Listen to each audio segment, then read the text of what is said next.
immigration. Each year, more people from nearby or distant nations are coming to America in search of a better life. In fact, approximately 1.8 million people come to America each year. About 25% of those immigrants are illegal and have never been through the immigration process. Why do some of these immigrants never bother with officially becoming an American citizen? Well, currently the most common path to a U.S. citizenship, the green card process, is exceedingly tedious and cumbersome. This is why about 86% of illegal immigrants have been living in the United States for 7 years or more without ever applying for a green card. The process to apply for a green card must be reformed.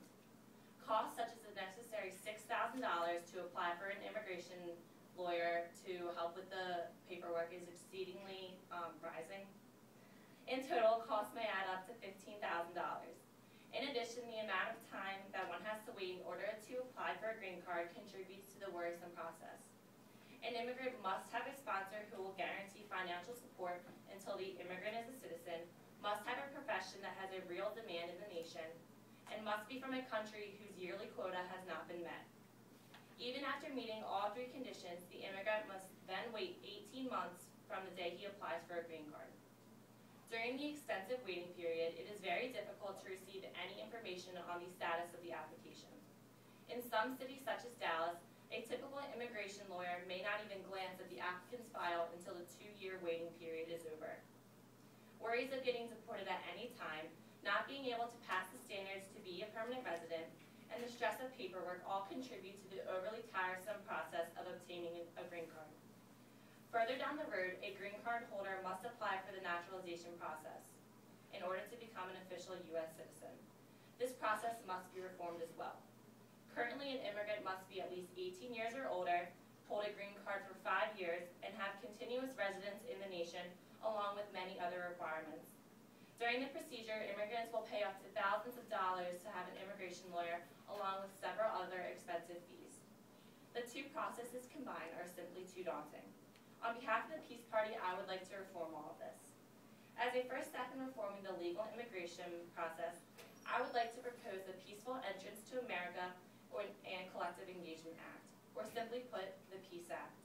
This act will alter and facilitate several of the conditions currently in the green card process. First, the PEACE Act will establish immigration centers in each state, specifically to aid immigrants with gaining citizenship. In the centers, federal workers will help immigrants with learning English and the required U.S. history and civics for the naturalization test, as well as give free assistance with filling out paperwork. In addition, once an immigrant has applied for a green card, the PEACE Act will ensure that applicants are receiving periodic updates on the status of their application. Before the naturalization process, an immigrant will only have to reside in the United States for a total of 3 years instead of the previous 5 years. However, the background checks will remain as extensive as usual. In order to maintain the safety of our nation, I will ensure that any immigrant who has not passed the naturalization test be deported immediately upon committing a misdemeanor or a felony. Such conditions of the PEACE Act are designed specifically to assist immigrants through a facilitated and more peaceful transition to becoming a U.S. citizen. In addition, the Act will solve many of the long-term problems that are present in our nation, including fraud and financial distress. The easier the legal immigration process is, the less illegal immigrants there will be. Having a lower number of illegal immigrants will reduce the chances of fraud and crimes being related to being paid under the table or fake IDs.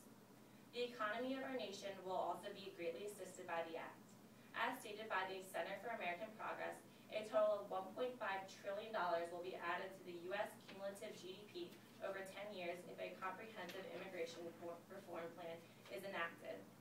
Such revenue would be gained by the large addition of tax costs garnered from immigrants as well as the accumulation of new jobs. Overall, the PEACE Act will not only give the U.S. an advantage over other nations by gaining more skilled workers, but it will also result in a more peaceful lifestyle free from any financial woes. According to a National Journal poll, 67% of Americans support immigration to America. The overwhelming majority of the nation already supports our plans, and you should too. The Peace Party and I are looking forward to enacting the PEACE Act and therefore bringing tranquility to this grand nation one step at a time. Thank you and have a peaceful day, everyone.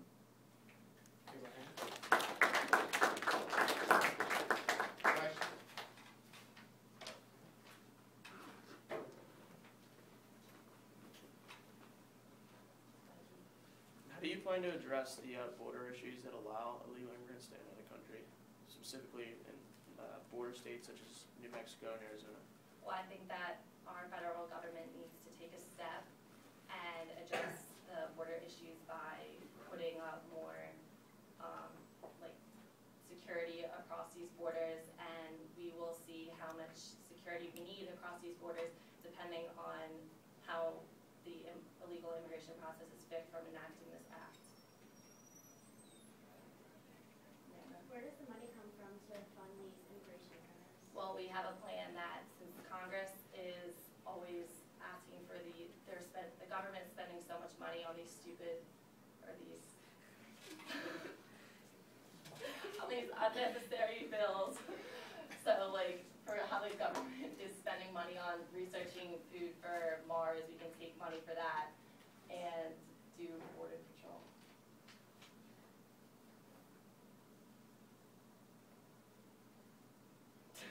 Brian? Do you, with the making immigration easier, do you plan to change the amount of immigrants you allow? No.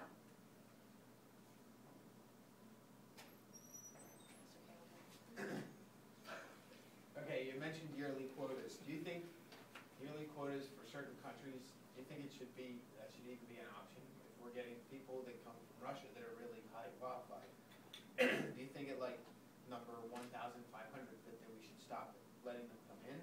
Or do you think it should just be as many people from certain countries that want to come can? No, I think we should let as many people from each country come. I don't think that all three conditions should be met anymore. I mean, you can hold a secure job in our nation and you can provide for our economy and you meet the rest of the standards. I don't think that the yearly quota should be held as high as it is right now.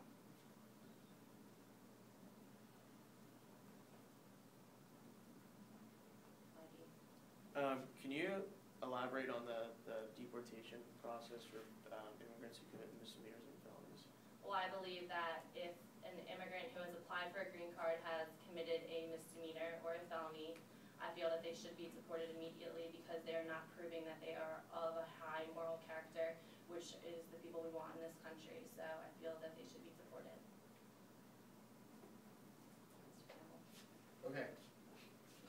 What is your if you had one goal for this program that you're rolling out here, what's the main reason you're doing this? Because I feel that everybody should be given an equal opportunity to become a citizen, and I don't feel that our system, as it currently is giving everybody that equal opportunity because it's so time-consuming and cumbersome, and I don't think it's fair that we're given such an easy chance if you're born in this nation, but if you had the unfortunate chance of being born in a different nation that you don't want to live there, I don't think it's fair that you can't have the same opportunities as us.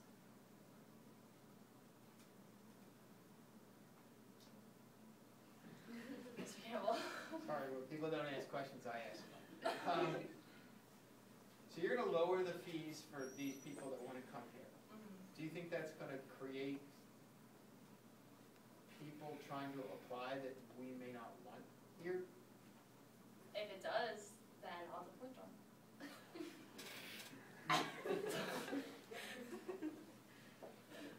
Mr. Campbell?